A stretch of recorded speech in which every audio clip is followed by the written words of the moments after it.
الحمد لله نحمده ونستعينه ونستغفره ونعوذ بالله من شرور أنفسنا وسيئات أعمالنا من يهده الله فلا مضل له ومن يضلل فلا هادي له ونشهد أن لا إله إلا الله وحده لا شريك له ونشهد أن سيدنا ونبينا ومولانا محمدا عبده ورسوله صلى الله تعالى عليه وعلى آله وأصحابه وبارك وسلم تسليما كثيرا أما بعد فقد قال الله تعالى في القرآن المجيد والفرقان الحميد أعوذ بالله من الشيطان الرجيم بسم الله الرحمن الرحيم إن عدة الشهور عند الله 12 شهرا في كتاب الله يوم خلق السماوات والأرض منها 4 حرم ذلك الدين القيم صدق الله مولانا العظيم وصدق رسوله النبي الكريم ونحن على ذلك لمن الشاهدين والشاكرين والحمد لله رب العالمين. Chers frères, salam alaikum wa rahmatullahi wa barakatuh. Toutes les louanges appartiennent à Allah subhanahu wa ta'ala qui nous accorde depuis ces quelques jours l'opportunité de ce mois de Rajab. Nous sommes aujourd'hui le 4 Rajab de notre année 1444.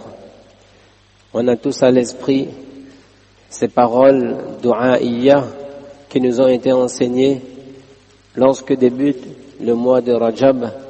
Allahumma barik lana fi Rajab wa Sha'ban wa ballighna Ramadan. Il nous a été enseigné ces paroles qui nous demandent d'invoquer Allah subhanahu wa ta'ala, qui nous invite à demander à Allah subhanahu wa ta'ala la baraka durant le mois de Rajab et le mois qui va suivre celui-ci, le mois de Sha'ban, et de demander à Allah subhanahu wa ta'ala de nous faire parvenir, incha'Allah, dans les meilleures conditions jusqu'au mois de Ramadan. Les savants, ils nous rappellent, et on l'a maintes fois rappelé, que cette narration est là pour nous montrer aussi cette volonté du serviteur et cette expression du serviteur pour montrer son amour et sa soif pour la venue de ce mois de Ramadan. Et demander à Allah subhanahu wa ta'ala qu'il lui prête vie, avec santé, incha'Allah, avec afiyah, incha'Allah, pour qu'un mois aussi béni, un mois aussi aimé par Allah subhanahu wa ta'ala, et bien qu'une fois de plus dans notre vie, Allah nous accorde l'opportunité de vivre ce mois béni de Ramadan. Donc 2 mois avant, ce dua nous enseigne à demander à Allah subhanahu wa ta'ala de nous permettre de vivre ce mois de Ramadan. Et c'est pour ça le grand il nous rappelle que la préparation du Ramadan et que Ramadan ne commence pas lorsqu'on voit la lune de Ramadan. C'est dès maintenant qu'on doit se mettre déjà dans la préparation de Ramadan. De ne pas attendre que le mois de Ramadan commence pour se dire que maintenant on va augmenter, incha'Allah, nos bonnes actions, etc. Mais que dès maintenant, on s'est dit, je me mets déjà dans cette préparation dans ma tête, psychologiquement, à travers mes actions, à travers, dès le mois de Rajab, à ma façon de m'engager dans les bonnes actions, à ma régularité, à ma constance à la salat, à ma constance dans la récitation du Coran. Que ce n'est pas dans 2 mois que je vais commencer à lire le Coran. Dès maintenant, on se met déjà, incha'Allah, dans cette préparation-là, que j'augmente les bonnes actions. Et à côté de cela, parce que la piété, il ne s'agit pas uniquement des bonnes actions, mais la taqwa et la piété, c'est aussi de s'éloigner des mauvaises actions. Que dès maintenant, je fais encore preuve de plus grande vigilance quant à mon éloignement par rapport à la désobéissance à Allah subhanahu wa ta'ala. Quels sont les éléments de ma vie qui peuvent provoquer le désaccord, le mécontentement d'Allah subhanahu wa ta'ala? Comment je fais au fur et à mesure que j'avance dans ma vie eh bien, le tri de ce qui est profitable pour moi, de ce qui est bénéfique pour moi, et le tri par rapport à ce qui peut être nocif et nuisible pour moi. Nocif et nuisible pour ma dunya, nocif et nuisible pour ma akhira. Donc, cette préparation, elle débute déjà depuis le mois de Rajab. Et ça, c'est une façon pour chacun de nous, Inch'Allah, de garder, Inch'Allah, une certaine constance dans les actions et de faire un effort de vigilance, Inch'Allah ta'ala.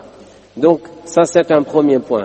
Que le mois de Rajab est entamé, on a lu le dua il y a 2-3 jours, on est déjà le 4, et d'un instant, le mois de Rajab sera terminé, Sha'ban sera terminé, et on sera déjà au début du mois de Ramadan. La vie, elle passe très très vite, les jours, les semaines, les mois passent, et on sait que ça c'est un des signes de la fin des temps, que le temps va s'accélérer. Et aujourd'hui, personne ne peut plus nier que réellement le temps il s'accélère, et que la vie, elle se contracte, et que très rapidement, notre heure arrivera aussi, celle où les opportunités seront terminées. Là, on dit, il faut saisir les opportunités, parce qu'arrive un moment où, les opportunités, il n'y en a plus. Nous, dans notre entourage personnel, on a appris, dans les jours qui sont passés, des personnes, des amis, des connaissances qui viennent de quitter, très jeunes. Un alim, rahimahullah ta'ala, qui a étudié à notre époque, lorsqu'on était en Afrique du Sud, qui était dans la classe de notre collègue Khalid Junaid, jeune comme nous, voilà. Et il a rejoint la miséricorde d'Allah subhanahu wa ta'ala. L'épouse est encore jeune, les enfants sont encore petits, mais la mort, elle ne regarde rien lorsqu'elle arrive. Lorsque le terme et le délai fixé par Allah arrivent, on n'a même pas le temps de faire salam à celui à qui on voudrait faire salam. On n'aura pas le temps de dire un je t'aime à celui à qui on voudrait dire je t'aime, et elle arrive et elle s'en va. Il y a des gens qui vont pleurer, il y a des gens qui vont connaître une grande tristesse, mais le cours de la vie, il est là, et les choses vont continuer. Et de la même manière, une autre sœur, mashallah, à qui Allah subhanahu wa ta'ala a accordé la mort à Makkatul Mukarramah, on dira que notre sœur était encore jeune, rahimahallahu ta'ala, mais c'est le terme qu'Allah subhanahu wa ta'ala a fixé. Mashallah, ces gens dont je parle, c'était des gens, mashallah subhanahu wa ta'ala, très engagés. L'un était alim, l'autre était en voie de devenir alima, incha'Allah, engagé dans les bonnes actions, engagé et être auprès des gens pour faire khidmat des créatures d'Allah subhanahu wa ta'ala de grande qualité. Une sœur qui a été durant les derniers jours à Makkatul Mukarramah pour la Umrah et qui passait grande partie de son temps dans le haram à adorer Allah subhanahu wa ta'ala. En quelques jours de son séjour là-bas, elle avait déjà terminé 2 khatmul Qur'an et elle passait la majeure partie de son temps dans les ibadat. Et puis, un jour, tombée malade, le temps d'arriver à l'hôpital, et Allah subhanahu wa ta'ala a repris son âme. Ça, c'est la réalité de la vie, mes frères. Que Allah subhanahu wa ta'ala, lorsqu'il nous donne des opportunités, saisir ces opportunités, parce que lorsque le terme il viendra, on n'aura pas le temps de réfléchir. On ne demandera pas est-ce que tu penses que c'est bon, tu es prêt. Et nul de nous n'est prêt de toute façon. Mais chacun de nous, on peut se dire comment, Inch'Allah, je fais de mon mieux. Allah subhanahu wa ta'ala, il regarde mes efforts. Allah subhanahu wa ta'ala, il regarde mes intentions. Et Inch'Allah, chacun, on est toujours dans la remise en question de soi-même pour se dire comment je peux mieux faire et comment je peux avancer sainement vers Allah subhanahu wa ta'ala. Donc ce mois de Ramadan, il est ici et il arrive bientôt, Inch'Allah, on le prépare dès maintenant. On le prépare à travers nos a'mal, à travers nos actions, de la salat, du dhikr, du Coran, etc. On le prépare en s'éloignant de la désobéissance à Allah subhanahu wa ta'ala. Et ensuite, un point qu'il est important également, parce que la spiritualité, ce n'est pas uniquement nos actes d'adoration. La spiritualité, ce n'est pas juste ma salat, ce n'est pas juste mon Coran et mon dhikr. La spiritualité, c'est aussi ce que je suis, c'est-à-dire mon caractère, mon akhlaq, mon comportement. Un des grands efforts, des efforts de Rasulullah sallallahu alayhi wa sallam, avec les sahaba radiyallahu anhum, ce n'était pas juste de leur enseigner la prière, le dhikr, etc., la sadaqa, tout ça. C'est très très bien. Tout ça, il faut le faire, il ne faut pas diminuer. Mais à côté de cela, une grande partie des efforts de Rasulullah sallallahu alayhi wa sallam, c'était pour changer et réformer les gens et pour les emmener vers la noblesse des caractères. Que tu es musulman, ce n'est pas juste par ta prière. Que tu es musulman, ce n'est pas juste par ton apparence. Mais comment au fil du temps qui passe, au fil des Ramadans qui défilent, comment je deviens quelqu'un, Inch'Allah, de meilleur. Et c'est ça qui pèse le plus lourd auprès d'Allah subhanahu wa ta'ala. Mes ibadat, je les fais, mais si je suis mauvais dans mon comportement, ça pose problème. C'est pour ça, à travers nos a'mal, à travers nos efforts sur les actions, eh bien, il faut qu'Inch'Allah, on se concentre aussi sur son comportement. Parce que notre comportement, c'est ce qui définit, c'est ce qui nous définit réellement. Et notre comportement, c'est ce qui a une influence sur les gens. Que je fasse la salat ou pas, ben, ça touche pas les gens. Mais si je suis mauvais, ça touche les gens. Que je ne me suis pas réveillé pour Fajr, c'est pas bien, hein, il faut se réveiller. Mais après tout, ça gêne qui d'autre qu'à moi-même. Mais si je suis mauvais avec mon voisin, eh bien ça fait du tort à mon voisin. La sadaqa, que je fasse ou pas. Oui, mais seulement si je suis mauvais, si je parle mal, si j'agis mal, si je cause du tort, eh bien ça impacte sur les gens. Et puisqu'on parle de sadaqa, la narration, elle dit que si tu veux faire une sadaqa pour toi-même, c'est-à-dire une sadaqa qui vient de toi, mais sur toi, eh bien c'est empêche-toi de faire du mal aux gens. Kuffa sharraka 'anil nas fa innaha sadaqatun minka 'ala nafsik. Lorsque tu protèges les gens de ton mal, tu es en train de faire une sadaqa pour toi-même. Là, t'as pas donné, t'as pas mis la main à la poche. Tu t'es dit juste, je ne cause pas du tort à autrui. Eh bien ça, c'est une sadaqa que je me suis faite à moi-même. Juste par la noblesse de mon caractère. Que je me protège aussi par le mal que je suis en train de causer aux gens. Et ça, c'est important que, Inch'Allah, à travers nos efforts dans notre spiritualité, qu'on ne se focalise pas uniquement sur les actes d'adoration. On se focalise aussi sur ce que l'on est, dans notre façon de nous comporter dans notre foyer. Si, mashallah, on sort 5 fois par jour pour aller à masjid, c'est très bien. Mais si chaque fois que je rentre chez moi, eh bien, je suis violent, ça pose problème. Il y a une part qui est bonne, mais il y a une autre part qu'il faudra travailler.